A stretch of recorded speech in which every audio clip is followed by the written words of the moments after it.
जय हिंद फ्रेंड्स। तो हमने करंट अफेयर में target with deputy collector sir Vivek sir की जो करंट अफेयर थी उसमें 50 पॉइंट हमने कवर किया था, जिसमें कुल 200 प्लस टॉपिक हैं। इसमें टॉपिक नहीं, पॉइंट वाइज करंट अफेयर है जनवरी की। तो इसमें हम लोगों ने 50 तक कवर किया है। 51 से हम देखते हैं। आइए स्टार्ट करते हैं। कह रहा है कि सिखों के 10वें गुरु गोविंद सिंह की जयंती 6 जनवरी को है, मतलब थी। सिखों के 10वें गुरु गोविंद सिंह की जयंती 6 जनवरी को थी और ये गुरु गोविंद सिंह जी 10वें और अंतिम मानव सिख गुरु थे। उन्हें 1675 में 9 वर्ष की आयु में उन्हें औपचारिक रूप से सिखों के नेता के रूप में स्थापित किया गया था, जब उनके पिता गुरु तेग बहादुर का औरंगजेब द्वारा मार दिया गया था। नेक्स्ट है, उन्होंने 1699 में खालसा नामक सिख योद्धा समुदाय की स्थापना की। उन्होंने आस्था के 5 लेख पेश किए, जिन्हें खालसा सिख हर समय पहनते हैं। उन्होंने गुरु ग्रंथ साहिब को अंतिम रूप दिया। क्वेश्चन नंबर नेक्स्ट है कि 38वें राष्ट्रीय खेलों की मशाल ने पूरे उत्तराखंड में अपनी यात्रा शुरू कर दी है। 38वें राष्ट्रीय खेलों की मशाल, जिसका नाम तेजस्विनी है, न पूरे उत्तराखंड में अपनी यात्रा शुरू कर दी, जो राज्य के विभिन्न शहरों का भ्रमण करेगी। यह मशाल रिले राष्ट्रीय खेलों की तैयारी का एक महत्वपूर्ण हिस्सा है।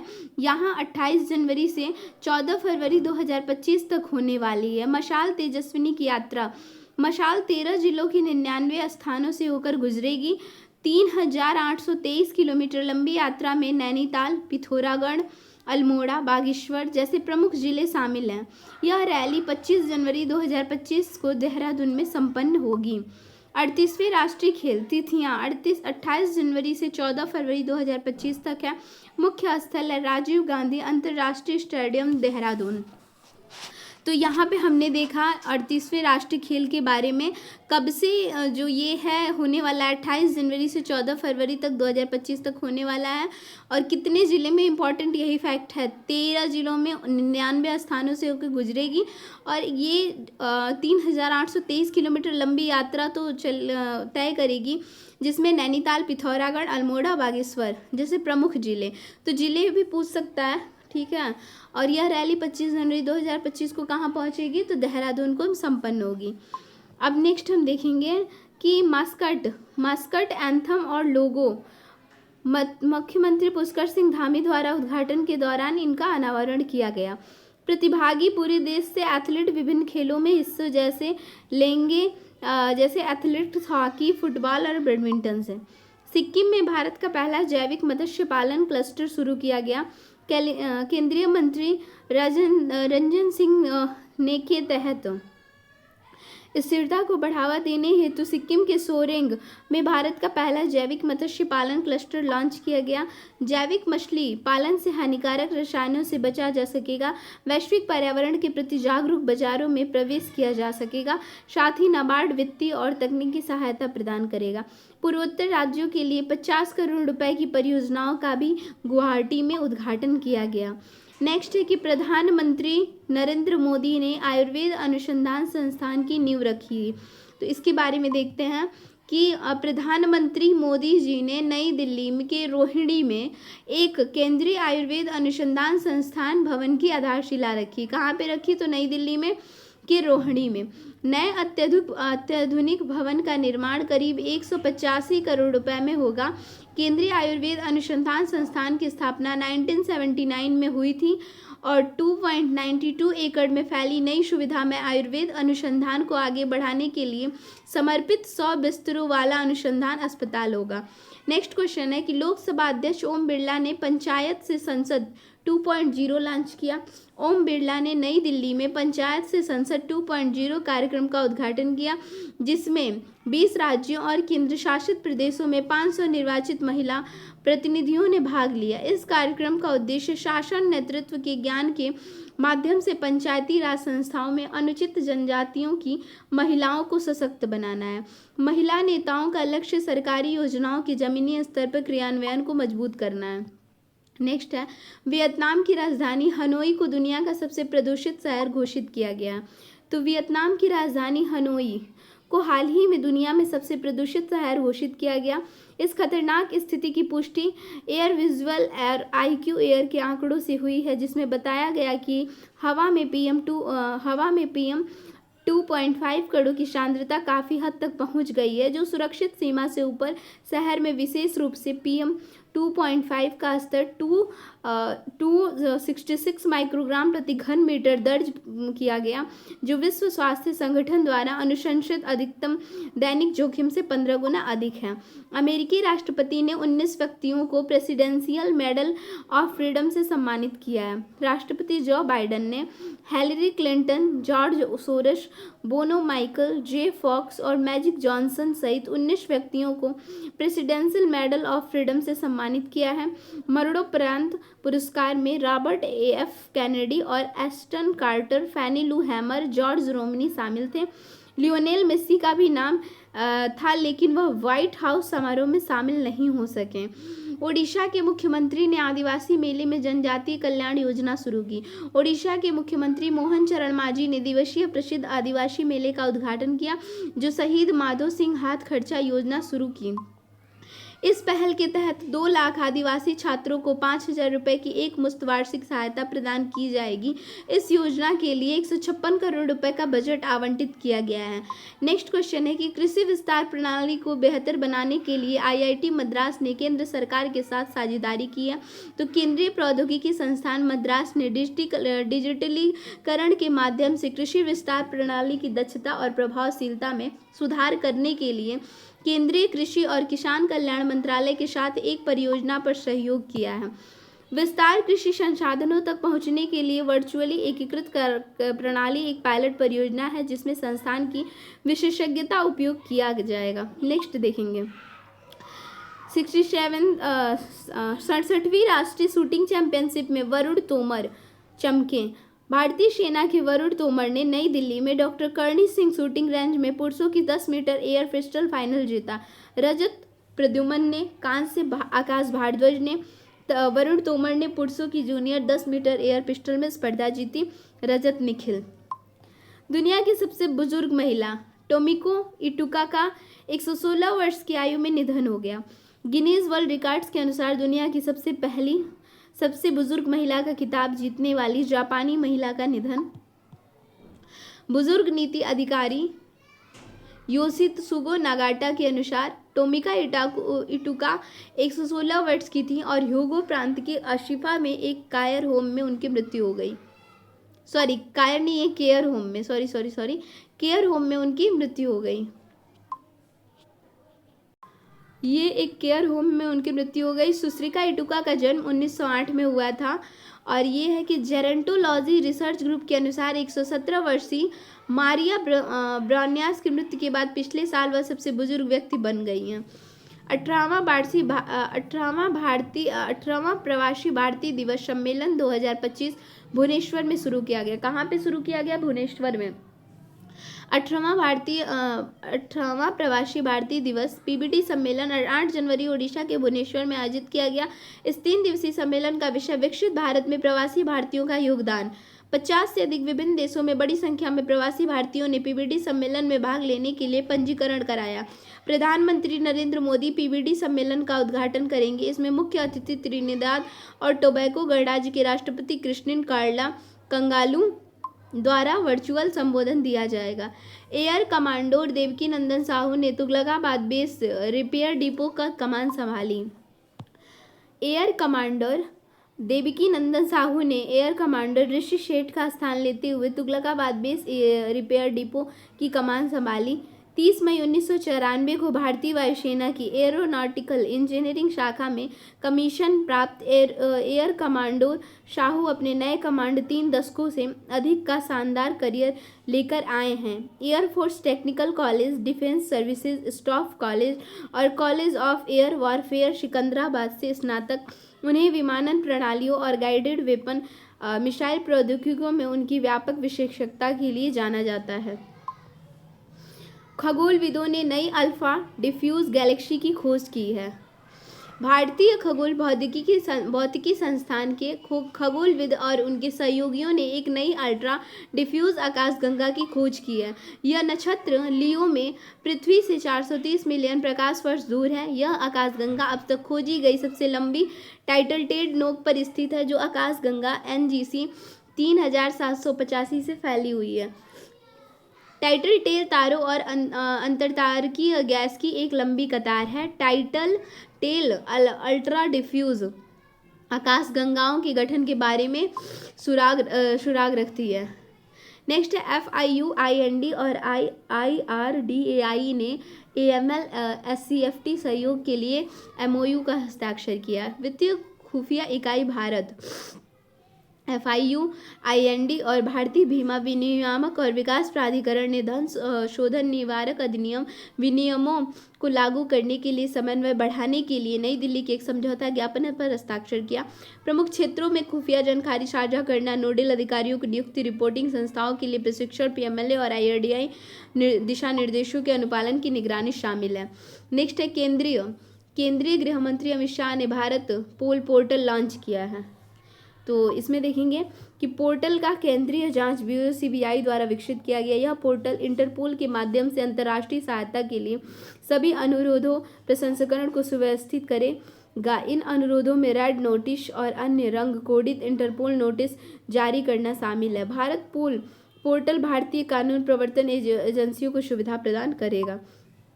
केंद्रीय मंत्री चिराग पासवान इंडस फूड 2025 का उद्घाटन करेंगे। केंद्रीय मंत्री चिराग पासवान 8 जनवरी 2025 को एशिया की प्रमुख F&B व्यापार प्रदर्शनी इंडस फूड 2025 के 8वें संस्करण का उद्घाटन करेंगे। 30 से अधिक देशों में 2300 प्रदर्शकों को 22,500 आगंतुकों की मेजबानी करने वाले इस कार्यक्रम में 3 समवर्ती मेले शामिल हैं। Indus food and F&B, Indus food manufacturing and Indus food agritech. यह नेटवर्किंग, व्यवसाय विकास और बाजार की जानकारी के अवसरों को शुरुआत करेगा। लोकसभा अध्यक्ष ने राजघाट पर गांधी दर्शन कला प्रदर्शनी का उद्घाटन किया। लोकसभा अध्यक्ष ओम बिरला ने राजघाट पर गांधी दर्शन कला प्रदर्शनी उद्घाटन किया, जिसमें कि 80 से अधिक कलाकारों की कृतियां प्रदर्शित की गई, जिसमें महात्मा गांधी की आधुनिक और अनूठी शैली में चित्रित किया गया। प्रदर्शनी का उद्देश्य युवाओं को गांधीवादी दर्शन और भारत के स्वतंत्रता संग्राम में उनके योगदान के बारे में शिक्षित करना था। इस कार्यक्रम का आयोजन संस्कृति मंत्रालय, ये इंपॉर्टेंट है, इस कार्यक्रम का आयोजन संस्कृति मंत्रालय, ललित कला अकादमी और गांधी स्मृति एवं दर्शन समिति द्वारा किया गया।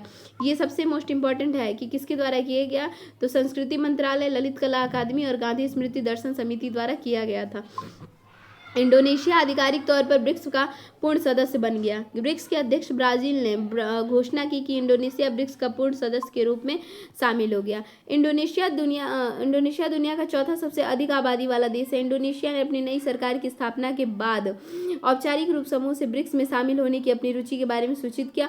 ब्रिक्स का गठन 2009 में ब्राजील, रूस, भारत और चीन के द्वारा किया गया। यह पहला ब्रिक्स शिखर सम्मेलन 2009 में रूस के यकातेरिनबर्ग में आयोजित किया गया था। 2024 में ब्रिक्स का विस्तार किया गया और ईरान, मिस्र, इथोपिया और संयुक्त अरब अमीरात को इस ब्लॉक में शामिल किया गया।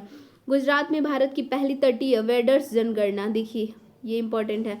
गुजरात में भारत की पहली तटीय वेडर्स जनगणना आयोजित की गई। गुजरात में 3 से 5 जनवरी 2025 को जामनगर की मरीन नेशनल पार्क और अभ्यारण्य में भारत की पहली तटीय और वेडर पक्षी जनगणना आयोजित की गई है। राज्य वन विभाग और गुजरात के पक्षी संरक्षण सोसाइटी द्वारा आयोजित इस कार्यक्रम में पक्षियों की गिनतावानगी पर विशेषज्ञ वार्ता और साक्षात्कार सत्र शामिल है। भारत का पहला समुद्री park marine national park 170 kilometre की तटरेखा में फैला हुआ है।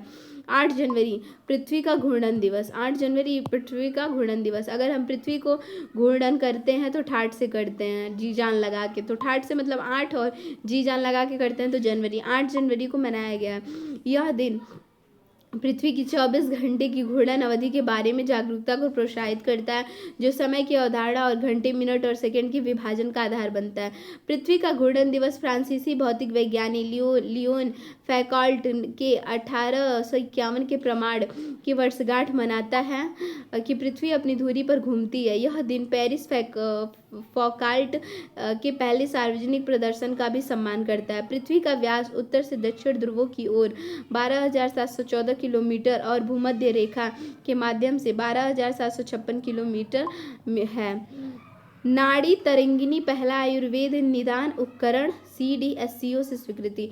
नाड़ी तरंगिनी एक स्वदेशी रूप से विकसित नाड़ी निदान उपकरण है। भारत का पहला आयुर्वेदिक चिकित्सा उपकरण बन गया है, जिससे केंद्रीय औषधि मानक नियंत्रण संगठन CDSCO के उपयोग से लिए गए स्वीकृति मिला है, जो भारत में सौंदर्य प्रसाधन दवा चिकित्सा उपकरण क्षेत्र के लिए एक राष्ट्रीय नियामक है।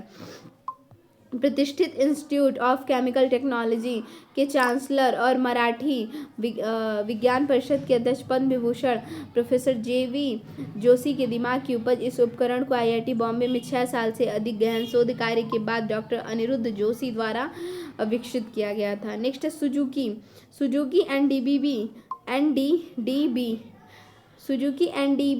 NDDB के बायोगैस के उद्यम में 26% हिस्सेदारी हासिल होगी। सुजुकी मोटर कॉर्पोरेशन ने वाहनों की दीर्घायु और प्रदर्शन के लिए संपीड़ित बायोगैस का उपयोग करने की योजना के तहत राष्ट्रीय डेयरी विकास बोर्ड के बायोगैस उद्यम NDDB मिर्दा लिमिटेड 26% हिस्सेदारी हासिल करने का फैसला किया। इस सौदे में एक प्रावधान यह भी है कि सुजुकी धीरे धीरे कंपनी में अपनी इक्विटी को बढ़ाकर 49% कर दी। Suzuki R&D centre India private limited Suzuki motor corporation का पूर्ण स्वामित्व वाली सहायक कंपनी है। नेक्स्ट देखेंगे, ऋषि धवन ने भारतीय सीमित ओवरों की क्रिकेट से संन्यास की घोषणा की है। तो देखिए, ऑलराउंडर ऋषि धवन ने भारतीय सीमित ओवरों की क्रिकेट से संन्यास की घोषणा की। विजय हजारे ट्रॉफी के ग्रुप चरण के अंतिम दिन के बाद धवन ने यह घोषणा की, जिसमें हिमाचल प्रदेश अगले चरण में जगह नहीं बना पाया। हालांकि धवन ने अपने सोशल मीडिया में हैंडल पर संन्यास की घोषणा में सीमित ओवरों की क्रिकेट का विशेष रूप से उल्लेख किया, जिससे पता चलता है कि वो रणजी सत्र से शेष भाग में हिमाचल के लिए खेलने के लिए उपलब्ध रहेंगे। ठीक है, विजय हजारे ट्रॉफी के ग्रुप चरण में अंतिम दिन के बाद धवन ने घोषणा की। अब देखिए, बहादुर सिंह सागू भारतीय एथलेटिक्स महासंघ के अध्यक्ष चुने गए हैं। कौन? तो बहादुर सिंह सागू। तो एशियाई खेलों के स्वर्ण पदक विजेता बहादुर सिंह सागू भारतीय एथलेटिक्स महासंघ के नए अध्यक्ष चुने गए। चंडीगढ़ महासंघ में वार्षिक आम सभा की बैठक के दौरान एशियाई खेलों के शॉट पुट पदक विजेता ने निवर्तमान अध्यक्ष आदिल सुमरीवाला का स्थान लिया। सागू के आने के साथ FI अध्यक्ष के रूप में सुमरीवाला का कार्यकाल, जो 1 दशक से अधिक समय तक चला था, समाप्त हो गया। 66 वर्षीय सागू 2012 में FFI अध्यक्ष के रूप में कार्यरत हैं। केंद्र ने राजघाट पर प्रणब मुखर्जी के स्मारक के लिए जगह को मंजूरी दी। केंद्र सरकार ने नई दिल्ली के राजघाट इलाके में स्थित राष्ट्रीय स्मृति परिसर में पूर्व राष्ट्रपति प्रणब मुखर्जी की समर्पित एक स्मारक की स्थापना को मंजूरी दे दी है। फिर नेक्स्ट हम देखेंगे, मंजूरी दे दिया। नेक्स्ट कि 2012 से 2017 तक भारत के 13वें राष्ट्रपति के रूप में कार्य करने वाले प्रणब मुखर्जी को राजनीतिक करियर 5 दशकों तक फैला रहा। भारतीय राष्ट्रीय कांग्रेस के वरिष्ठ नेता, उन्होंने राष्ट्रपति के रूप में अपनी चुनाव पहले 2009 से 2012 तक वित्त मंत्री सहित कई प्रमुख मंत्रालयों को संभाला। मुखर्जी को 2019 में उनके उत्तराधिकारी राष्ट्रपति रामनाथ कोविंद द्वारा भारत के सर्वोच्च नागरिक सम्मान भारत रत्न से सम्मानित किया गया था। अनाहत सिंह ने अंडर 17 ब्रिटिश जूनियर ओपन जीता है। भारत की अनाहत सिंह ने ब्रिटिश जूनियर ओपन 2024 में अंडर 17 बालिका एकल का खिताब जीता है।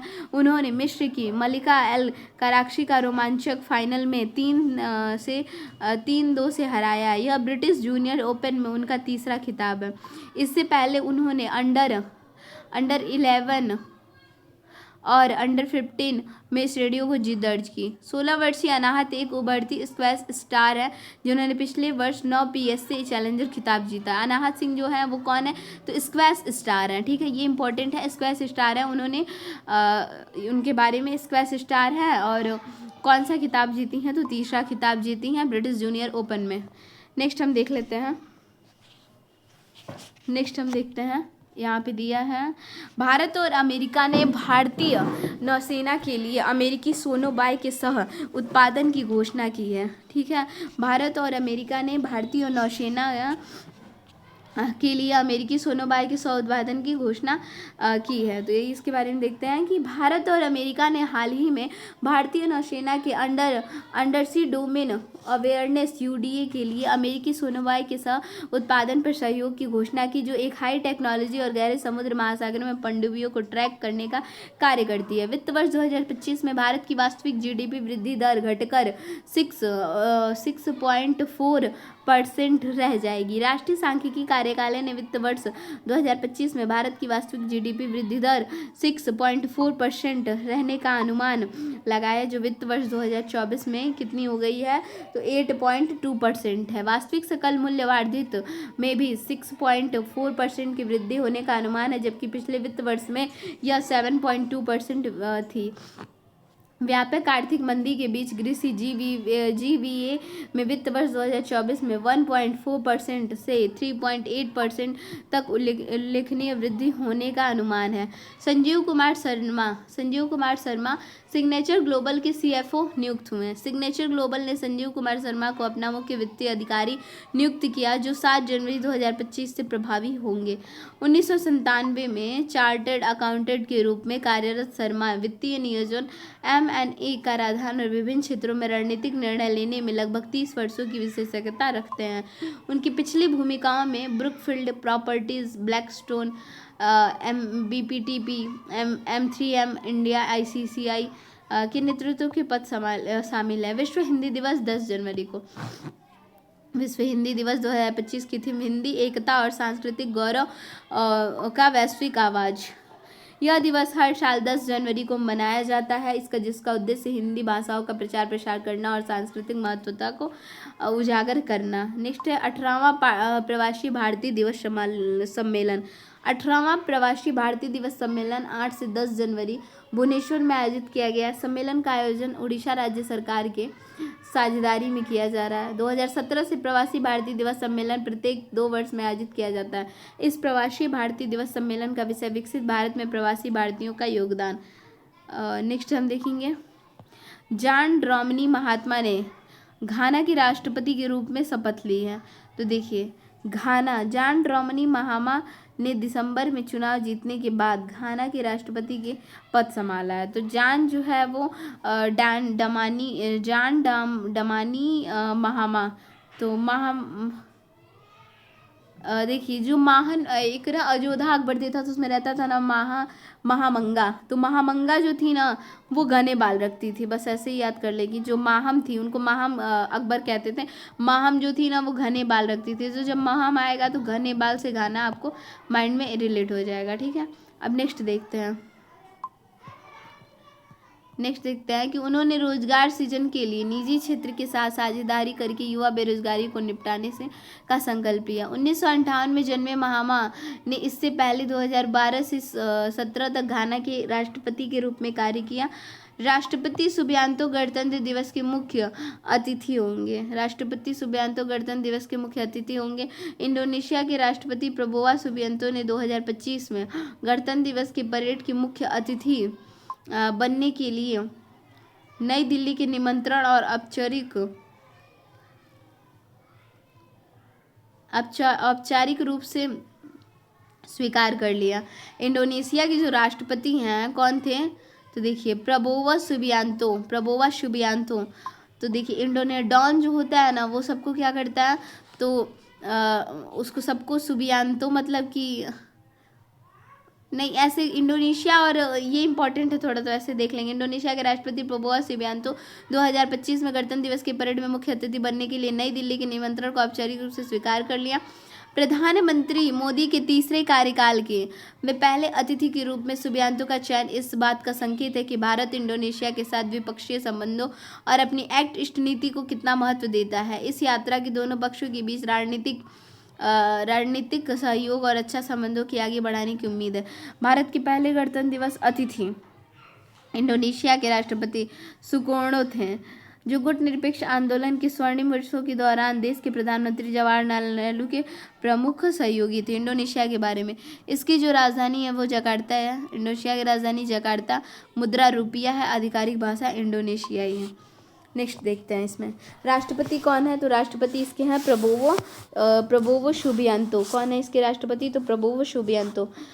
तुहिन कांता पांडे को नए राजस्व सचिव के रूप में नियुक्त किया गया है। तो देखिए भारत सरकार की वित्त मंत्रालय के भीतर महत्वपूर्ण नियुक्तियां हुई हैं, जैसे तुहिन कांता पांडे को नए राजस्व सचिव के रूप में, अरुणेश चावला को निवेश और सार्वजनिक संपत्ति के सचिव के रूप में नियुक्त किया गया। बता दें यह फेयर बिल 1 फरवरी 2025 को पेश होने वाले केंद्रीय बजट से कुछ हफ्ते पहले हुआ था। एरो इंडिया 2025 का आयोजन 10 से 12 फरवरी 2025 तक बेंगलुरु के यलहंका एयरफोर्स स्टेशन में किया जाएगा। एरो इंडिया 2025 का आयोजन 10 से 12 फरवरी 2025 तक बेंगलुरु के यलहंका एयरफोर्स स्टेशन में किया जाएगा। यह एशिया का सबसे बड़ा एरो स्पेस शो है और इसका 15वां संस्करण है। नेक्स्ट हम देखते हैं इस वर्ष का theme the runway to a billion opportunities, जो भारत की एरोस्पेस क्षेत्र में नवाचार और वैश्विक साझेदारी को बढ़ावा देने पर केंद्रित है। पहले 3 दिन व्यावसायिक गतिविधियों के लिए निर्धारित है, जबकि 13 और 14 फरवरी को आम जनता के लिए कार्यक्रम होंगे। 13 से 14 फरवरी को आम जनता के लिए कार्यक्रम होंगे। नेक्स्ट ई श्रम पोर्टल अब 22 भाषाओं में उपलब्ध है। ई श्रम पोर्टल अपग्रेड किया गया है और अब यह 22 अनुचित भाषाओं में उपलब्ध होगा, ताकि देश के विभिन्न क्षेत्रों के असंगठित श्रमिक और इसका उपयोग कर सकेंगे, सरकारी लाभ उठा सकेंगे। पिछला संस्करण केवल अंग्रेजी, हिंदी, कन्नड़ और मराठी में उपलब्ध था।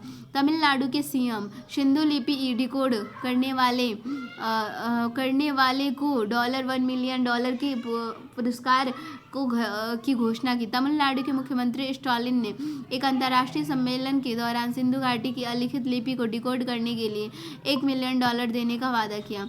स्टालिन ने किलाड़ी उत्खनन के माध्यम से सिंधु लिपि और तमिलनाडु के संगम पूर्वी युग के बीच संबंधों पर जोर दिया। यह कदम प्राचीन भारत के साथ द्रविड़ संबंधों को उजागर करता है, जिसका उद्देश्य भारत के सांस्कृतिक विकास में तमिल पहचान को स्थान देना था। प्रधानमंत्री मोदी गणतंत्र दिवस पर दिल्ली श्रीनगर ट्रेन का उद्घाटन करेंगे। प्रधानमंत्री नरेंद्र मोदी 16 जनवरी को पहली दिल्ली श्रीनगर ट्रेन सेवा का शुभारंभ करेंगे। उद्घाटन में गगनगीर सोनमर्ग से जोड़ने वाली जोड़ मोड़ सुरंग शामिल है। इस परियोजना में चेनाब नदी पर विश्व का सबसे ऊंचा रेलवे पुल शामिल है, जिसका उद्देश्य कश्मीर में पर्यटन, व्यापार और कनेक्टिविटी को बढ़ावा देना है। कर्नाटक ने वन अपराधों के लिए गरुड़ाक्षी ऑनलाइन FIR प्रणाली शुरू की है। गरुड़ाक्षी ऑनलाइन FIR प्रणाली। कर्नाटक वन विभाग ने वन और वन्यजीव अपराधों की रिपोर्ट करने के लिए गरुड़ाक्षी ऑनलाइन FIR प्रणाली शुरू की है। Wild life trust of India के सहयोग से विकसित यह प्रणाली वन्य जीव संरक्षण कानूनों के तहत मामले को निपटाने में कारगर साबित होगी। 5 रिवीजनों में पायलट प्रोजेक्ट के तौर पर शुरू की गई यह प्रणाली पूरे राज्य में फैल जाएगी और वन प्रबंधन को बढ़ावा देगी। मराठी भाषा को आधिकारिक रूप से शास्त्रीय भाषा का दर्जा दिया गया। 8 जनवरी को सरकारी संकल्प जारी होने के बाद मराठी भाषा को आधिकारिक रूप से शास्त्रीय भाषा का दर्जा दिया गया है। केंद्रीय मंत्री गजेंद्र सिंह शेखावत ने दिल्ली में महाराष्ट्र के मराठी भाषा मंत्री उदय सामंत ने से मुलाकात के दौरान मराठी को शास्त्रीय भाषा के रूप में आधिकारिक तौर पर मान्यता देने वाला सरकारी आदेश सौंपा है। नई दिल्ली में NCLT प्रधान पीठ में 24 न्यायिक और तकनीकी सदस्य को नियुक्त किया गया है। देखिए कारपोरेट मामलों के मंत्रालय ने 7 जनवरी को नियुक्ति की घोषणा की है। 24 सदस्यों में 11 न्यायिक सदस्य और 13 तकनीकी सदस्य शामिल हैं। वे 5 साल का कार्यकाल और 65 वर्ष की आयु तक जो भी पहले वो काम करेंगे। न्यायिक सदस्यों में न्यायमूर्ति ज्योत्सना शर्मा, सुनील कुमार अग्रवाल और अन्य शामिल हैं।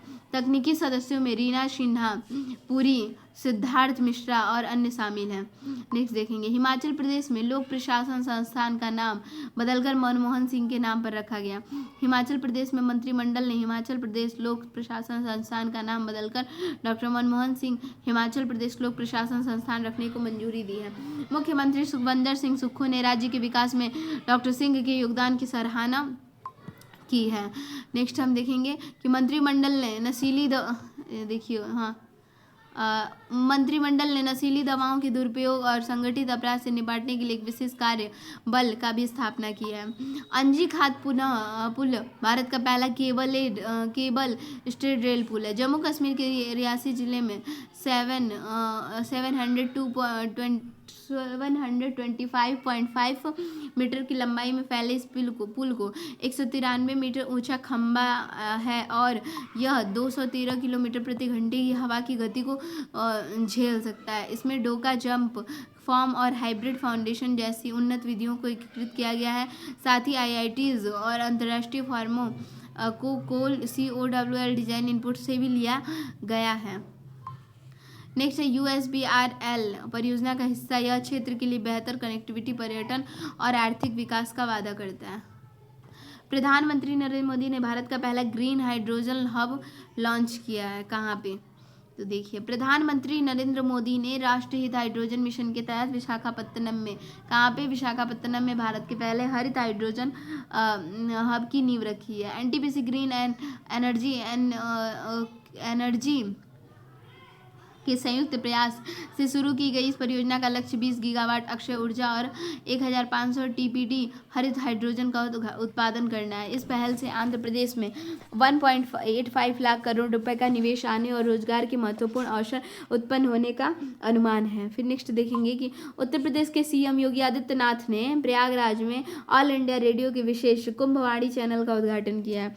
उत्तर प्रदेश के मुख्यमंत्री योगी आदित्यनाथ ने प्रयागराज महाकुंभ 2025 को समर्पित ऑल इंडिया रेडियो के विशेष कुंभवाणी चैनल का उद्घाटन किया। इस प्रशासन के दौरान 10 जनवरी 2025 से 26 फरवरी 2025 तक किया जाएगा। यह एक प्रशासन सभा सुबह 5:55 से बजे से रात के 10:05 तक चलेगा। विकसित भारत यंग लीडर्स डायलॉग का आयोजन नई दिल्ली में किया गया है। कहाँ पे किया गया? नई दिल्ली में। तो देखिए, केंद्रीय युवा कार्यक्रम एवं खेल और श्रम रोजगार मंत्री मनसुख मंडाविया के नेतृत्व में 10 से 12 जनवरी 2025 तक भारत मंडपम नई दिल्ली में एक विकसित भारत यंग लीडर्स डायलॉग का आयोजन किया जा रहा है। इस आयोजन का उद्देश्य युवाओं को विकसित भारत के लिए नवीन समाधान प्रस्तुत करने के लिए बेहतर मंच प्रदान करना। भारत मलेशिया महत्वपूर्ण खनिजों में सहयोग बढ़ाने पर सहमत हुए। भारत और मलेशिया आतंकवाद और कट्टरपंथ से निपटने, साइबर सुरक्षा, रक्षा उद्योग, समुद्री सुरक्षा में सहयोग बढ़ाने पर सहमत हुए। उन्होंने महत्वपूर्ण खनिजों, दुर्लभ मृदाओं में सहयोग बढ़ाने के तरीकों को भी खोज किया। वार्षिक बैठकों में आयोजित करके समाधान को संस्थागत बनाने से सहमति दी है। नई दिल्ली में पहली बार भारत मलेशिया सुरक्षा वार्ता की सह अध्यक्षता राष्ट्रीय सुरक्षा सलाहकार अजीत डोभाल और मलेशिया के राष्ट्रपति सुरक्षा परिषद के महानिदेशक राजा दातो नुशीरवान बिन जैनालाब्दीन ने की। प्रख्यात पार्श्व गायक P जयचंद्रन का 80 वर्ष की आयु में निधन हो गया। तो भाव गायकन के नाम से मशहूर P चंद्रयन का उनके भावपूर्ण गायन के लिए जाना जाता है, जिसमें प्रेम और भक्ति के विषय में शामिल है। 80 वर्षीय पार्श्व गायक का केरल त्रिशूल में निधन हो गया है और 1986 में उन्होंने सर्वश्रेष्ठ पुरुष पार्श्व गायक के लिए राष्ट्रीय फिल्म पुरस्कार जीता है और 5 बार केवल राष्ट्रीय फिल्म पुरस्कार से भी जीती है। 2020 में उन्हें मलयालम सिनेमा के सर्वोच्च पुरस्कार JC डैनियल पुरस्कार से सम्मानित किया गया। इम्पोर्टेंट था। 3rd AI Asian film festival का 21वां संस्करण मुंबई में शुरू हुआ है। कहाँ पे शुरू हुआ है? तो मुंबई में। चीनी ड्रामा द ब्लैक डॉग इस फेस्टिवल की पहली ओपनिंग फिल्म होगी। इस फेस्टिवल के लिए कुल 61 फिल्मों का चयन है। यह फिल्म महोत्सव 10 से 16 जनवरी तक आयोजित किया जाएगा। अंधेरी, रसायन, शायन, ठाड़े फिल्मों की स्क्रीनिंग में आयोजित किया जाएगा। चीन, मलेशिया, बांग्लादेश, कजाकिस्तान, ट्यूनीशिया और भूटान आदि देशों की फिल्में प्रदर्शित की जाएंगी। तो यहाँ हमने टोटल 100 टॉपिक कवर किया है। 50 टॉपिक के थियरी प्लस MCQ मैंने किया है। अब इसमें भी थियरी प्लस MCQ लेके चलेंगे ताकि अच्छे से चीज़ें कवर हो जाएं। तो आइए देखते हैं। 6 जनवरी को सिखों के 10वें गुरु गोविंद सिंह जी की जयंती मनाई गई। उन्होंने उन्होंने कब में खालसा नामक सिख योद्धा समुदाय की स्थापना की, किस सन में? तो 1699, 1699 में। 38वें राष्ट्रीय खेलों की मशाल को क्या नाम दिया गया? तेजस्विनी। भारत का पहला जैविक मत्स्य पालन क्लस्टर किस राज्य में शुरू किया गया है? तो सिक्किम में। फिर नेक्स्ट है कि हाल ही में पीएम मोदी ने किस शहर में केंद्रीय आयुर्वेद संस्थान की आधारशिला रखी है? तो नई दिल्ली में। पंचायत से संसद 2.0 पहल का उद्घाटन किसने किया? ओम बिरला ने। हाल ही में किस शहर में दुनिया का सबसे प्रदूषित शहर घोषित किया गया है? तो हनोई को। अमेरिकी राष्ट्रपति जो बाइडेन ने हाल ही में कितने लोगों को सर्वोच्च नागरिक पुरस्कार से सम्मानित किया है? तो 19 लोगों को। किस राज्य के मुख्यमंत्री ने आदिवासी मेले में जनजाति कल्याण योजना शुरू की है? तो ओडिशा में। कृषि प्रणाली को बढ़ाने के लिए किस संस्थान ने केंद्रीय कृषि एवं किसान कल्याण मंत्रालय के साथ साझेदारी की है? आईआईटी मद्रास ने। हाल ही में किसके द्वारा करणी सिंह शूटिंग रेंज में पुरुषों की 10 मीटर एयर पिस्टल फाइनल जीता है? तो वरुण तोमर ने। नेक्स्ट गिनीज वर्ल्ड रिकॉर्ड्स के अनुसार दुनिया के सबसे बुजुर्ग व्यक्ति टोमिको इटुका का 116 वर्ष की आयु में निधन हो गया है। यह किस देश से संबंधित है? तो जापानी थे। नेक्स्ट है 18वां प्रवासी भारतीय दिवस पीबीडी सम्मेलन 8 जनवरी से ओडिशा के भुवनेश्वर में आयोजित किया गया। 18वें प्रवासी भारतीय दिवस का विषय क्या था? विकसित भारत में प्रवासी समुदाय का योगदान। हाल ही में तुगलकाबाद में बेस रिपेयर डिपो की कमान किसने संभाली है? एयर कमांडर ऋषि शेठ ने। खगोलविद ने नई अल्ट्रा डिफ्यूज गैलेक्सी खोज की है। निम्नलिखित कथनों में से कौन सा सही है? तो इसमें हो जाएगा यह आकाशगंगा अब तक खोजी गई दूसरी सबसे लंबी टाइटल टेन सिरे पर एक स्थित है। अल्फा डिफ्यूज आकाशगंगाओं का निर्माण एनजीसी 3785 और एक पड़ोसी आकाशगंगा के बीच गुरुत्वाकर्षण संपर्क के कारण होता है। 1/2 सही है। हाल ही में FIU, IND और IRDAI के बीच हस्ताक्षरित समझौता ज्ञापन का मुख्य उद्देश्य क्या है? मनी लॉन्ड्रिंग और आतंकवाद के वित्त पोषण के खिलाफ लड़ाई में सहयोग बढ़ाना। किस केंद्रीय मंत्री ने भारत पोल पोर्टल को लॉन्च किया है? अमित शाह ने। किस केंद्रीय मंत्री द्वारा इंडस फूड 2025 प्रदर्शनी का उद्घाटन किया जाएगा? किस केंद्रीय मंत्री द्वारा? तो ये हो जाएंगे चिराग पासवान के द्वारा। किसके? तो चिराग पासवान। दिल्ली में राजघाट के पास गांधी दर्शन और आर्ट गैलरी का उद्घाटन किसने किया है? तो ओम बिरला ने किया है। ब्रिक्स का 10वां पूर्व सदस्य हाल ही में कौन देश बना? इंडोनेशिया बना है। किस राज्य की भारत की पहली तटीय वेडर्स जनगणना आयोजित की है? गुजरात ने। नेक्स्ट है पृथ्वी का घूर्णन दिवस हर साल किस तारीख को मनाया जाता है? 8 जनवरी को। नेक्स्ट स्वदेशी रूप से विकसित पल्स डायग्नोस्टिक्स टूल का नाम क्या है? तो CDSCO के अनुमोदन प्राप्त करने वाला भारत का पहला आयुर्वेदिक चिकित्सा उपकरण बन गया है। तो नदी तरंगिनी। सुजुकी मोटर कॉर्पोरेशन ने NDDB मेडा लिमिटेड में कितने प्रतिशत हिस्सेदारी शामिल करने की फैसला किया है? तो 26%। फिर नेक्स्ट है ऋषि धवन ने हाल ही में संन्यास लेने की घोषणा की। किस खेल से संबंधित है? क्रिकेट से। 2025 में एथलेटिक्स फेडरेशन ऑफ इंडिया के नए अध्यक्ष के रूप में किसे चुना गया है? तो बहादुर सिंह सगो। केंद्र सरकार ने पूर्व राष्ट्रपति प्रणब मुखर्जी को समर्पित स्मारक की स्थापना को कहाँ मंजूरी देने की बात की है? तो राष्ट्रीय स्मृति कॉम्प्लेक्स में। फिर नेक्स्ट है 18 अंडर 17 जूनियर स्क्वैश ओपन 2025 का टाइटल किसने जीता? अनाहत सिंह ने। फिर हाल ही में भारत और अमेरिका ने भारतीय नौसेना के लिए किस तकनीक और सह उत्पादन की घोषणा की है? तो अमेरिकी सोनोबॉय। नेक्स्ट वित्तीय वर्ष 2024-25 के लिए भारत ने वास्तविक GDP वृद्धि का अनुमान NSU ने कितना लगाया? 6.4%। नेक्स्ट है सिग्नेचर ग्लोबल के नए CFO के रूप में किसे नियुक्त किया गया? संजीव कुमार शर्मा। विश्व हिंदी दिवस 2025 की थीम क्या थी? हिंदी एकता और सांस्कृतिक गौरव की वैश्विक आवाज़। 18वें प्रवासी भारतीय दिवस का आयोजन किस शहर में किया गया? तो भुवनेश्वर में। जॉन रमनी महात्मा ने हाल में किस देश में राष्ट्रपति के तौर पर शपथ ली है? तो ये महात्मा ने घाना। भारत के 25वें गणतंत्र दिवस परेड में मुख्य अतिथि के रूप में किसे आमंत्रित किया गया? तो प्रबोआ शुभ्यंता जो इंडोनेशिया से। वित्त मंत्रालय के तहत नए राजस्व सचिव के रूप में किसे नियुक्त किया गया? तो तुहिन कांता पांडे को। नेक्स्ट एरो इंडिया 2025 का आयोजन कहाँ किया गया है? तो ये किया गया है बेंगलुरु में। ई श्रम पोर्टल को कितनी भाषाओं में अपग्रेड किया गया है? तो 22। नेक्स्ट किस राज्य सरकार द्वारा सिंधु लिपि डिकोड करने वाली $1 मिलियन के पुरस्कार को घोषणा की गई है? तो तमिलनाडु। नेक्स्ट किसके द्वारा 26 जनवरी को पहले दिल्ली से श्रीनगर ट्रेन सेवा शुभारंभ किया जाता है? नरेंद्र मोदी। किस राज्य सरकार ने वन अपराधों के लिए गरुणाक्षी ऑनलाइन FIR प्रणाली शुरू की है? तो कर्नाटक। ये मराठी भाषा को आधिकारिक तौर पर शास्त्रीय भाषा का दर्जा कब दिया गया? 8 जनवरी को। नई दिल्ली में एनसीईआरटी का प्रधान पीठ में कितने न्यायिक और तकनीकी सदस्यों की नियुक्ति की गई है? तो 24। नेक्स्ट है, हिमाचल प्रदेश सरकार ने हिमाचल प्रदेश के इंस्टीट्यूट ऑफ पब्लिक एडमिनिस्ट्रेशन का नाम किसके सम्मान में बदला है? डॉक्टर मनमोहन सिंह। भारत के पहले केबल स्टे रेलवे ब्रिज का उद्घाटन कहाँ किया गया? जम्मू कश्मीर में। पीएम मोदी ने भारत के पहले ग्रीन हाइड्रोजन हब की आधारशिला कहाँ रखी है? विशाखापत्तनम में। उत्तर प्रदेश के सीएम योगी आदित्यनाथ ने किस शहर में ऑल इंडिया रेडियो का विशेष कुंभवाणी चैनल शुरू किया है? तो ये है प्रयागराज में। नेक्स्ट है, विकसित भारत यंग लीडर्स डायलॉग का आयोजन कहाँ किया जा रहा है? तो ये किया जा रहा है नई दिल्ली में। कहाँ पे किया जा रहा है? तो ये किया जा रहा है नई दिल्ली में। जनवरी 2025 में भारत और मलेशिया निम्नलिखित में से किस क्षेत्र के सहयोग को गहरा करने पर सहमत हुए हैं? तो आतंकवाद विरोधी, कट्टरपंथ विरोधी। क्या हो जाएगा? आतंकवाद विरोधी, कट्टरपंथ विरोधी।